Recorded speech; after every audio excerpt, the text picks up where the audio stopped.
Oke, jumpa lagi di Opini Budiman. Pemerintah dan DPR sedang berbangga.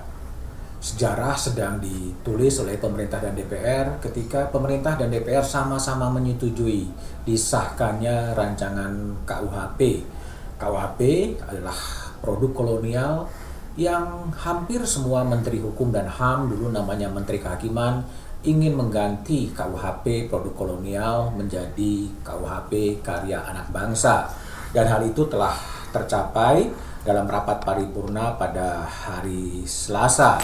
KUHP mencakup urusan hukum adat, urusan moralitas, urusan privat, urusan penghinaan terhadap lembaga negara, sampai urusan korupsi, narkotika, dan tindak pidana kejahatan terhadap kemanusiaan, termasuk juga apa yang disebut sebagai kabar bohong atau hoax. Pasalnya begitu banyak, hampir 600 pasal yang ada dalam rancangan KUHP. Tetapi yang menjadi sorotan tajam dari media-media asing adalah pasal yang menyangkut soal perzinahan dan pasal yang menyangkut soal kohabitasi. Kohabitasi adalah pasal yang mengatur orang yang hidup tanpa ikatan perkawinan. Di Indonesia itu kemudian dikonstruksikan sebagai tindak pidana. Duta Besar Amerika Serikat di Jakarta, Sung Kim, menyebut pasal dalam KUHP khususnya adalah pasal soal perzinahan dan kohabitasi berpotensi mengurangi investasi dan datangnya turis ke Indonesia.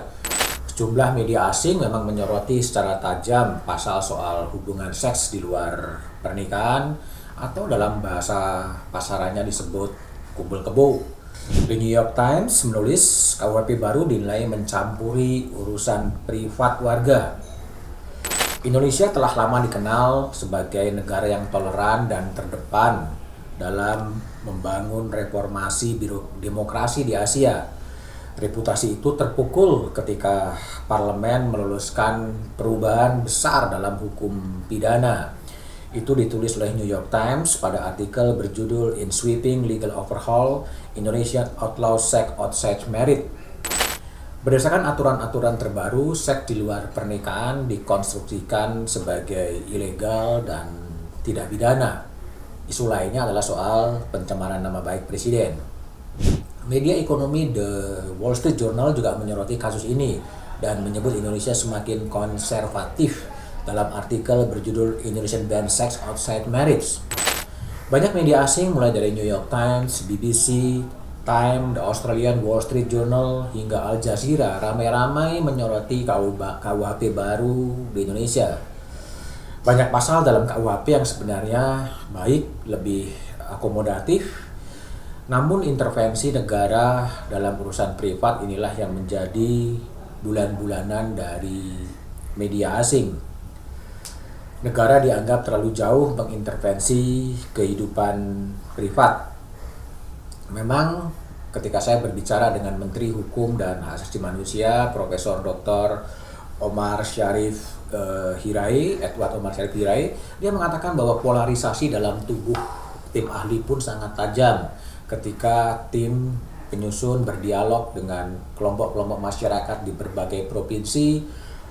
Pasal soal kohabitasi dan pasal soal perzinahan terdapat sebuah garis demarkasi yang tajam. Satu kelompok menginginkan agar pasal itu kemudian dihilangkan karena itu sebagai hak privat dari warga negara, tapi ada kelompok lain yang secara diametral mengatakan bahwa pasal itu harus ada karena bertentangan dengan nilai-nilai moral dari bangsa Indonesia. Itulah yang dikatakan oleh dan didapat oleh Profesor Edi ya, dan sebagai Wamenkumham, yang memang ini adalah pasal tersulit yang diputuskan oleh tim ahli dan kemudian diakomodasi oleh DPR, sehingga yang dilakukan adalah semacam kompromi dalam tanda petik untuk mencari pemahaman yang sama. Pasal dalam kohabitasi maupun pasal soal seks di luar pernikahan itu adalah pasal-pasal kompromi agar KUHP ini bisa diloloskan. Komprominya di mana? Komprominya adalah itu menjadi delik aduan. Delik aduan yang bisa mengadukan adalah suami atau istri dan juga orang tua atau anak untuk kohabitasi.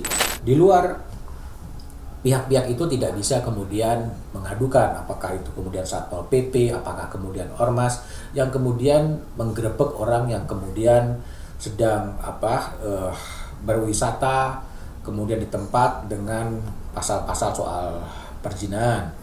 Masalahnya kemudian adalah ini telah menjadi sasaran kritik dari media-media asing. Saatnya pemerintah kemudian harus bisa menjelaskan secara terbuka bahwa sebetulnya ada upaya-upaya untuk berkompromi dalam pasal itu dengan menjadikan itu sebagai delik aduan. Perda-perda yang mengatur soal bagaimana ormas-ormas bisa melakukan sweeping, melakukan operasi itu ditiadakan.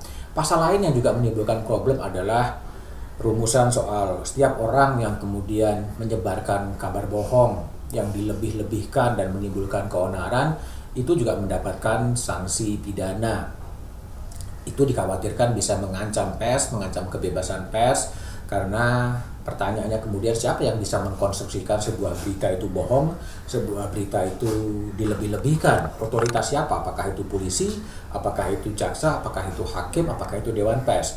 Hal demikian masih menimbulkan problematika di kalangan pers, khususnya yang berpandangan soal kebebasan untuk menyampaikan pendapat. Nah, itulah yang menjadi problem yang harus kemudian dikaji ulang, diteliti ulang, didialogkan ulang agar ada kesepahaman yang sama khususnya untuk media asing, khususnya untuk komunitas internasional soal kohabitasi, khususnya di dalam negeri adalah juga soal bagaimana berita-berita yang dianggap bohong atau dilebih-lebihkan tidak harus berujung menjadi tidak pidana.